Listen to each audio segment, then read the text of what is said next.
할렐루야. 예. 올해 초 청주기 수련회 할 때 강사 목사님 하신 말씀 내용들 좀 기억하십니까? 지혜란 무엇인가?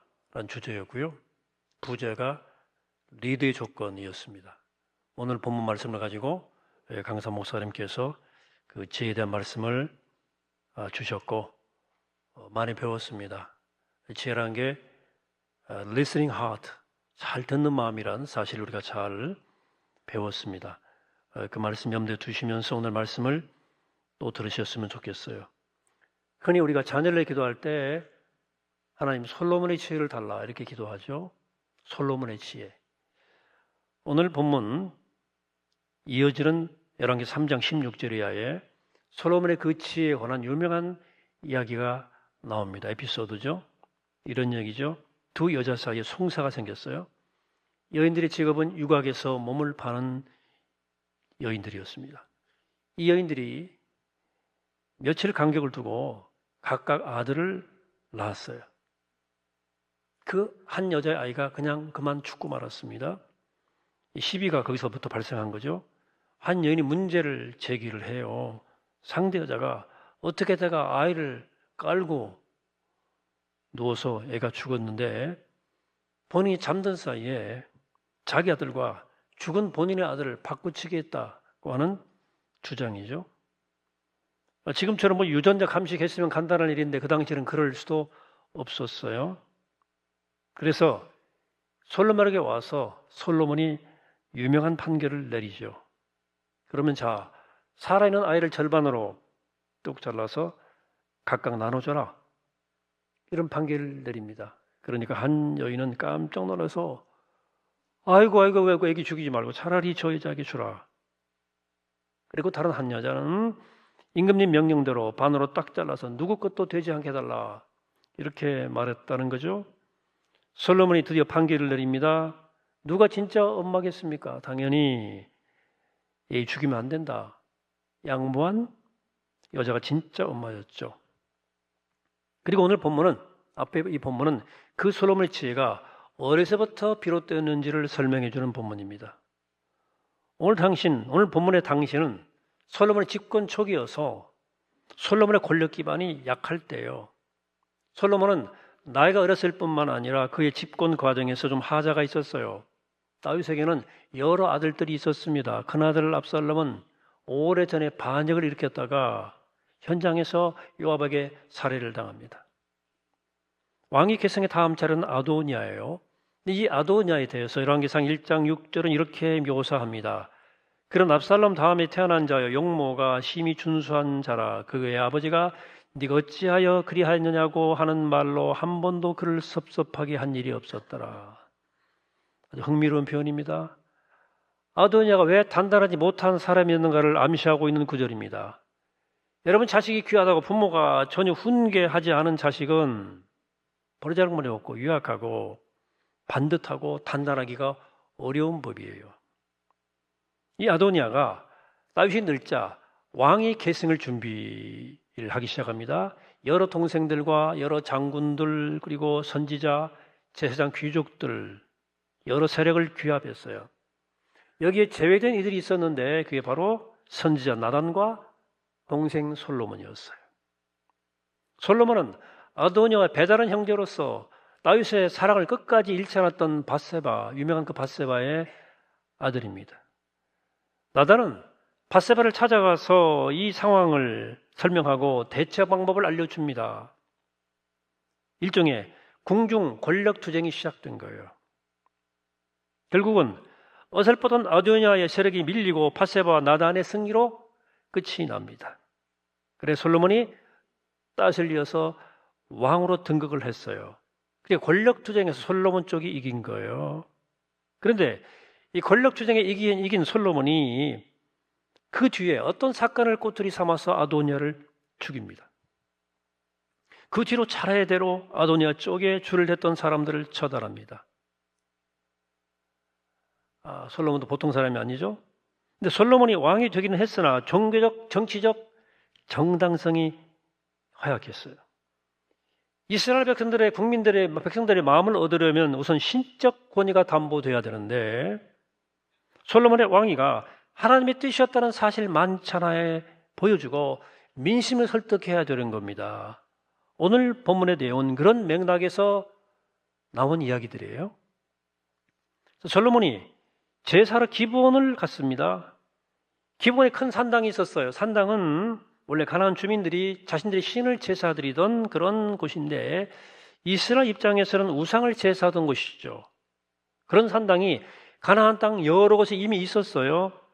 당시는 예루살렘 성전이 건축되기 전이었기 때문에 이스라엘 사람들이 그 기존의 신던 산당을 썼습니다. 솔로몬이 거기서 1,000번제를 드렸다 이렇게 이야기합니다. 1,000번이 아니고 1,000마리의 번제, 소나 양을 바쳤다는 뜻이에요. 그러니까 하나님을 향한 그 지극정성한 마음이 그만큼 깊었다는 얘기입니다. 솔로몬이 이 기본에서 제사하면서 하룻밤을 지내다가 꿈에 여호와 하나님을 만납니다. 꿈에 하나님 만나는 이야기, 야곱의 이야기도 나오죠. 야복이 나그네 길에서. 그래서 그 꿈에서 근데 하나님께서 무엇을 원하는지 말해보라 하는 말씀을 듣고 솔로몬이 재판을 바르게 처리할 수 있는 지혜를 달라 그랬어요. 듣는 마음과 선악을 분별하는 능력을 구했습니다. 이어서 하나님 말씀이 길게 이어져요. 핵심은 두 가지죠. 하나는 자신을 위한 장소나 부를 구하지 않고 백성들의 성사를 위한 지혜를 구했으니 지혜를 줄 뿐 아니라 덤으로 구하지 않은 부귀와 영광도 주겠다는 것이었고 다른 하나는 선왕다윗처럼 말씀을 잘 지키고 믿음으로 살아라는 당부였어요. 이날 솔로몬이 들은 그 지혜와 부귀와 영광과 장수를 허락하시겠다는 하나님의 약속은 솔로몬 당대의 실현이 됩니다. 이스라엘 역사의 정점은 바로 이 솔로몬 시대였어요. 솔로몬 시대 예루살렘 성전이 건축이 되었고 궁궐이 건축이 되었어요. 국력이 그만큼 강할 따라서 이런 거대한 토목 사업을 20년을 거쳐서 한 거예요. 그러니까 그가 지혜롭고 힘있다는 소문이 근동에 다른 나라에 다 파다하게 전해진 겁니다. 열왕기상 10장을 보시면 거기 이방 스바 여왕이 솔로몬의 명성을 두고 찾아와서 한 수 배우고 갔다는 얘기 나오지 않습니까? 그러니까 누구나 부러워할 정도로 성공적인 인생을 솔로몬이 거기까지는 살았던 거예요. 그래서 오늘 열왕기상 3장 13절에 뭐라고 나오냐면 내 평생의 왕들 중에 너와 같은 자가 없을 것이라. 극치 아니에요. 이 하나님의 말씀이 그의 인생에 그대로 실현된 거예요. 그런데 한 인간의 삶에 대한 평가는 인생 전체를 놓고 내려져야 하는 거죠. 이 말은 인생의 마지막이 중요하다는 뜻입니다. 솔로몬의 말년은 여러 문제가 생겼습니다. 겉으로는 여전히 막강한 힘을 발휘하는 듯 했지만 실제는 아니었어요. 그 중에 핵심은 그가 하나님 여호와를 떠났다는 사실입니다. 멀어진 거예요. 이를 열왕기상 11장 4절 이렇게 묘사합니다. 솔로몬이 나이가 많을 때에 그의 여인들이 그의 마음을 돌려 다른 신들을 따라가였으므로 왕의 마음이 그의 아버지 다윗의 마음과 같지 아니하여 그의 하나님 앞에 온전하지 못하였으니 솔로몬이 우상 숭배에 떨어졌다는 얘기예요. 성경이 매우 준엄하게 비판하는 현상이 나타난 거예요. 이상한 일이죠. 하나님의 도우심으로 부귀와 영광을 누렸다면 하나님을 더욱더 성실하게 섬겨야 할 텐데 솔로몬이 반대로 간 거예요. 거꾸로 간 거예요. 그러니까 신앙은 하나님께로부터 얼마나 많은 축복을 많이 받느냐 하는 것도 중요한 것이 아니고 그걸로 결정되는 게 아니고 외적인 축복으로 결정되는 게 아니고 솔로몬 인생을 확인해 주는 거예요. 우리 여기서 주목해야 할 것은 부귀와 영화는 그것이 없을 때나 소중하지 주어지면 막상 주어지면 그 의미가 반감된다는 거예요. 화려하게 보이던 것들도 얼마 지나지 않아 익숙해집니다. 별것 아닌 게 돼요. 인간처럼 적응력이 빠른 존재가 없어요. 그러니까 여러분들이 원하는 그것을 아무리 좋은 걸 얻어도 그것만으로 인생이 충만할 수 없다. 충만히 살 수 없다는 거예요. 거기에 더 매달리고 목마르면 늪에서 발버둥 치는 것처럼 발버둥 치면 칠수록 더 깊이 빠져드는 것처럼 매번 새로운 것을 더 원하고 가져도 금세 익숙해지고 금세 지루해진다. 그 뻔함, 그 지루함, 그 상투성은 분명 천국의 단면은 아니고 어쩌면 지옥의 단면일지도 모르겠다. 너무 뻔한 거, 너무 지루해지는 거예요.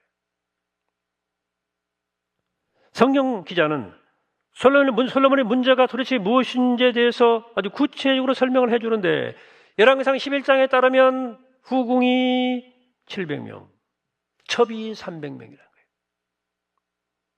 이 여자들이 솔로몬의 마음을 여호와로부터 하나님으로부터 돌아서게 했어요. 당신은 외교 정책적으로 이웃 나라와 함께 정략 결혼을 하긴 했어요. 그런데 솔로몬의 경우는 정략 결혼이라고 말하기는 어려울 정도로 너무나 많은 이방 여자들을, 너무나 많은 여자들을 안으로 맞은 거예요. 이 여자들이 아스타로, 밀곰, 그모스, 몰록 등 그런 이방 각종 종합 세트 우상들을 끌고 온 거예요. 솔로몬 이런 신들을 위한 산당을 예루살렘 앞에 떡 지었어요. 그리고 우상을 향해 마음이 기루어진 솔로몬은 매우 외환에 시달리기 시작했습니다. 여로보암 장군이 모반을 할 낌새를 보이는 거예요. 솔로몬이 여로보암 죽여라. 여로보암이 이집트로 망명을 떠나요. 이런 국내가 어수선한 상황에서 솔로몬이 죽죠. 그 아들 르호보암이 왕위를 이어받아요. 근데 르호보암 때에 나라가 두 쪽이 나요. 북쪽의 10개의 지파가 피신 갔던 여로보암을 왕으로 옹립해서 북이스라엘이 되고, 그러니까 르호보암의 남유다와 여로보암의 북이스라엘이 나라가 분열됩니다. 비극적 사건이죠. 이 분열의 책임이 전적으로 솔로몬에게 있습니다. 이게 성경이 솔로몬에 내린 최종적 평가입니다. 그래서 우리는 솔로몬을 생각할 때마다 마음이 좀 복잡해요. 이 사람이 어떤 사람인가? 왜? 성경의 평가에 따르면 집권 초기에 솔로몬은 하나님을 사랑했고 다윗의 법도를 충실히 따랐습니다. 왕이 되는 과정에서 우여곡절이 있었지만 일단 왕이 된 다음에 그런 나라를 최대 부강 국가로 만들었다는 점에서 분명 탁월한 통치 능력의 소유자였어요. 더구나 아버지의 수건 사업이었던 성전, 다윗은 전쟁으로 손 피 묻혔기 때문에 하나님 넌 짓지 말라 그랬어요. 그 성전을 아들 때 건축한 거예요. 성전을 그가 건축해 드린 거예요. 그런 그가 말년에 이방 여자들 때문에 하나님을 멀리했다는 것은 참 이해하기 힘들어요. 솔로몬에게 당신이 왜 그랬어? 라고 물어보지 않은 한 그가 왜 그런 사람이 그런 딴 사람이 되는지 우리는 알 수 없습니다. 정확하게. 사람은 형편에 따라 상황에 따라 변질되기도 하죠. 가난한 사람이 부자가 되면 변하는 경우도 있어요. 왕왕. 빨단이었던 사람이 상사가 되면 또 이상하게 변하는 수가 있죠. 변질되죠. 그러나 조금 더 깊이 묵상해 보면 솔로몬이 변한 게 아닙니다. 사람은 부분적으로 변할 수 있지만 그 근본 중심은 변하지 않는 거예요. 일찍 강제연계 애국운동 하다가 독립운동 하다가 나중에 친일로 돌아선 사람들이 있고, 그렇죠. 뭐 사회운동 한다고 하다가 또 뭐 번청 반대 입장으로 돌아선 사람도 있고, 그러나 잘 들여다보면 그들이 상황에 따라서 변했다기보다는 원래 그런 사람이었던 거예요. 원래 그런 모습이 숨어있다가 어떤 계기를 통해서 발현된 것이라고 보는 것이 맞습니다. 인간은 원래 그런 거예요. 솔로몬도 마찬가지예요. 보세요. 솔로몬이 꿈에 하나님 만나서 요청한 것이 지혜였는데 그 대목을 정확하게 인용하면 다음과 같습니다. 같이 합독해 볼까요? 시작. 누가 주의 이 많은 백성을 재판할 수 있사오리이까? 듣는 마음을 종에게 주사 주의 백성을 재판하여 선악을 분별하게 하옵소서. 그가 원한 것은 두 가지입니다. 듣는 마음을 주시고 그리고 선악을 분별할 수 있는 능력을 달라고 그랬어요. 이것을 두고 사람들이 솔로몬이 지혜를 구했다 그럽니다. 듣는 마음에 대해서는 정말 좋은 걸 구했고요. 우리가 정초에 나눈 은혜예요. 오늘은 그가 선악을 분별하는 능력을 구했다는 점에 주목합니다. 사람들은 이런 분별력이 있는 것을 보통 지혜라고 말해요. 뭔가를 딱딱 분별해내는 것을 좋게 여기죠. 그러나 성경은 이와 관련돼서 전혀 다른 관점을 이야기합니다. 창세기 2장에 따르면 하나님은 에덴 동산에 생명나무 선악을 알게 하는 나무가 자라게 했어요. 하나님은 아담에게 너 나무 각종 동산의 각종 열매를 다 먹어도 되지만 선악을 알게 하는 열매는 먹지 말아라. 먹으면 죽어. 이렇게 말씀하셨어요. 나중에 뱀이 여자를 유혹할 때 이렇게 유혹합니다. 3장 4절에서 너희가 결코 죽지 아니하리라. 안 죽는다. 그것을 먹는 날은 너희 눈이 밝아져 하나님과 같이 되어 선악을 알 줄 하나님이 아심이니라. 이게 선악과 이야기입니다. 이 창세기의 선악과 이야기에서는 선과 악을 정확히 인식하는 것을 하나님의 뜻을 벗어나는 것이라고 규정해요. 죄라는 거예요. 왜냐하면 인간은 인간의 선악에 대한 인식을 온전히 하나님의 영역이기 때문에 그 영역을 침범하는 거예요. 솔로몬은 좋은 뜻으로 사실은 선악을 분별하는 능력을 달라고 했지만 그런 종류의 능력이 때로 우리를 어려운 지경으로 몰아넣을 수도 있어요. 그래서 하나님께서는 그걸 금하신 것입니다. 여러분, 선악을 분별하는 능력이 왜 문제가 돼요? 너무 좋은 거 아니에요? 쉽게 예를 들어 말씀드리죠. 여러분 주변에 있는 사람이 선한 사람인지 약한 사람인지 알 수 있어요? 또 실제로 알 수 있다면 어떤 마음이 드시겠습니까? 사람의 겉만 보고 어떻게 알 수 있어요? 저는 한때는 내가 사람 모르는 눈이 있다 생각을 했었어요. 실제로. 교만하게도 딱 보면 안다. 이런 말도 제가 한 적이 있어요. 겉만 보고 직관적으로 오는 게 있거든요. 판단하는 거죠. 근데 알긴 뭘 알아요. 제가 본 판단이 무수히 틀렸습니다. 요즘은 그러니까 겪어봐야 안다 이런 말을 하지 제가 절대로 딱 보면 안다 이러면 절대 안 합니다. 차라리 모르는 게 또 약이에요. 여러분 교우 관계에서 아무개 집사가 겉으로는 믿음이 좋은 것 같은데 실제로 믿음이 없다는 사실을 아는 것이 좋을까요? 안 좋을까요? 모르는 게 낫습니다. 모르면 모르는 대로 그냥 좋은 관계 맺을 수 있지만 알면 불편해지는 거예요. 알면 다친다는 말이 그래서 나온 거예요. 또 한두 시간 후에 어떤 일이 일어날지 미리 다 안다고 생각하십시오. 교통사고가 나거나 무슨 큰 병이 걸린다는 것을 미리 안다. 그런 능력을 사모하는 분도 있지만 그 알면 불행해요. 미리부터 고통스러운 거예요. 미리부터 마음고생하는 거예요. 그래 살아있는 사람들에게 그래도 그런 능력이 안 주어지는 거예요. 그래 오히려 역설적이면 편안하게 살아갈 수 있는 거예요. 그걸 다 알면 제명이 못 산다. 선악을 알게 한 열매를 먹으면 너 죽는다.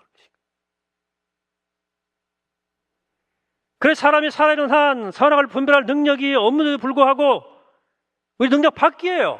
근데 그런 능력이 자기한테 있다고 생각하는 잘못된 생각이다. 죄라는 거예요. 하나님의 영역을 침범하지 말아라. 우리는 그런데 실제로 매일 크고 작은 재판이 벌어지는 세상을 살아가고 있죠. 그렇죠? 법정은 그 실제적 진실을 찾기 위해서 논쟁을 벌이는 곳입니다. 법리 공방을 통해서 어느 정도 실체를 가려야 되겠죠. 그러나 완벽한 실체를 가리기는 어렵습니다. 솔로몬 법정에 일어났던 그런 예처럼 아기를 뚝판으로 잘라서 나눠주라는 판결을 누가 내릴 수 있어요? 오늘날 통용되는 판결 방식은 아닙니다. 법적 규정이 있어야 할 거 아니에요. 여러분 변호사, 검사, 판사 모두 선악을 완전히 구별할 수는 없습니다. 다만 법이 점해주는 범주 안에서 그것을 살아가려 노력할 뿐입니다. 법규가 달라지면 결과도 달라져요. 그래서 법령 고치면 결과가 달라집니다. 제 말은 지금 현실 세계에서 법과 제도가 재판이 필요 없다는 뜻이 아니고요.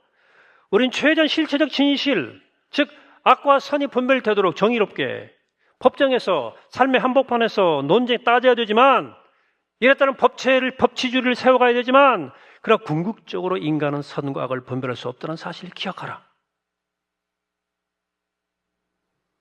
법을 공정히 집행해야 되지만 법의 한계를 잘 알고 있어야 한다는 말씀입니다. 그래 법을 집행하는 사람들은 누구나 겸손해야 돼요. 권력자는 겸손해야 돼요. 선악을 완벽하게 구분하는 것은 인간에게 불가능한 일이기 때문에 그렇습니다. 우리 모두는 솔로몬을 평가할 위치에 있지 않습니다. 그렇죠? 왜? 그런 결코 평범한 사람이 아니고 대단한 업적을 세우는 사람이에요. 쉽게 평가하기 어려워요. 다만 성경이 솔로몬의 이야기를 통해서 우리들에게 뭘 말하는가, 이게 핵심이에요. 그런 당대 역사에서 나름대로 큰 역할을 했어요. 다윗의 아들이고 다윗의 마음을 산 밧세바는 아내였고 어머니를 두었고 권력 암투가 벌어진 상황에서 정확히 상황을 판단했던 나단을 옆에 둔 사람이었어요. 그래 당시 사람들의 상과 달리 그가 왕이 되었거든요. 나라를 크게 키운 거 너무너무 잘한 일이에요. 열왕기상 4장 20절의 표현에 따르면 당시 유다와 이스라엘 인구가 바다가 모래같이 늘었고 모두 먹고 마시면서 즐거웠다고 기록합니다. 솔로몬이 사는 동안에 주변 여러 나라들이 조공을 갖다 바쳤어요. 이스라엘 역사에서 조공받은 역사가 솔로몬 때밖에 없어요. 유일무이한 케이스예요. 태평성대를 솔로몬이 이룬 겁니다. 그러나 성경은 말씀드린 것처럼 솔로몬을 절대 칭송만 하지 않았어요. 앞에 모든 것들이 쓰레기처럼 보일 정도로 날카롭게 비판합니다. 솔로몬의 말년에 여호와를 버리고 우상의 길을 갔다는 거예요. 그 믿음의 사람이었으나 그는 믿음에서 실패한 사람이 되고 말았어요. 이게 솔로몬의 삶의 역설입니다. 그리고 우리는 그의 시행착오를 통해서 하나님만의 참된 인생이 무엇인지를 배울 수 있습니다. 우린 여기서 솔로몬처럼 부귀와 영화를 또 권력과 장수를 누리는 것이 복된 인생이 아니라 하나님을 향한 일관된 사랑과 믿음의 길을 가는 것이 복된 인생이라는 사실을 우리는 뚜렷하게 배우게 됩니다. 우리가 다 아는 답이죠. 알긴 알지만 우리 마음은 습관적으로 본능적으로 솔로몬의 부귀와 영화 쪽으로 돌아갑니다. 기도할 때는 우리 자식들에게 솔로몬이 지혜를 달라고 원하기는 하지만 실제로는 그 뒤에 따라오는 부귀와 영화를 더 갈망해요. 만약 우리들은 너 지혜를 선택할래? 부귀와 영화를 선택할래? 물으면 아마도 지혜가 뒤로 밀릴 것입니다. 지혜가 밀린다고요. 이런 선택 어쩔 수 없다는 생각도 들지 않습니까? 세상에서 우리가 가난하고 힘이 없이 불행하게 사는 것보다는 솔로몬처럼 힘이 있고 풍요롭게 사는 게 낫지 않겠습니까? 그걸 현실적으로 부정하기 어렵지 않습니까? 그러나 꼭 기억하십시오. 솔로몬의 부귀와 영화가 바람이나 구름처럼 그냥 지나가는 것일 뿐이다. 사실을 결코 잊으시면 안 됩니다. 저자가 솔로몬이라 알려진 전도서에는 자신을 이스라엘 왕이라고 표현한 사람의 말이 나와요. 저도 1장 14절입니다. 세상의 모든 것을 궁구해보니, 옛날 번역은 살펴보니까 모두 다 헛되어 바람 잡는 것 같더라.